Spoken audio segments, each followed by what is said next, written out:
ઇતિહાસમાં પહેલીવાર સીબીએસઈની ધોરણ 12ની મુખ્ય જાહેર પરીક્ષામાં ગેરરીતિના 2 કેસ નોંધાયા। બંને વિદ્યાર્થીઓ ધોરણ 12 સાયન્સના વિદ્યાર્થી છે અને શુક્રવારની ફિઝિક્સની પરીક્ષામાં એઆઈ ટેકનોલોજીની એપ્લિકેશન ચેટ જીપીટી પ્રશ્નો જવાબ લખતા ઝડપાઈ ગયા। સુરતમાં સીબીએસઈની ધોરણ 12ની મુખ્ય જાહેર પરીક્ષામાં ગેરરીતિના 2 કેસ નોંધાયા છે। આ બંને વિદ્યાર્થીઓને નવા નિયમ મુજબ સજા આપવામાં આવી છે। ચાલુ વર્ષ 2025-26 અને આવતા નવા શૈક્ષણિક વર્ષ 2026-27માં એમ 2 વર્ષ સીબીએસઈની ધોરણ 12ની પરીક્ષા નહીં આપી શકાય।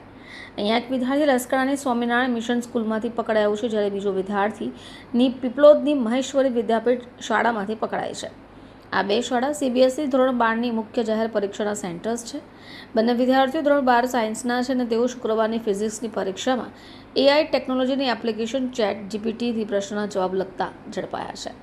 બંને વિદ્યાર્થીઓ અંતઃવસ્ત્રોમાં મોબાઈલ છુપાવીને લાવ્યા હતા। તેમણે વોશરૂમમાં જઈ જીપીટીની મદદથી જવાબ શોધીને ક્લાસમાં પેપર નીચે મોબાઈલ ફોન મૂકીને ઉત્તરો લખતા હતા। જોકે સુપરવાઇઝરનું ધ્યાન પડતા જ તેઓ ઝડપાઈ ગયા। બ્યુરો રિપોર્ટ, ચેનલ આઈ વિટનેસ।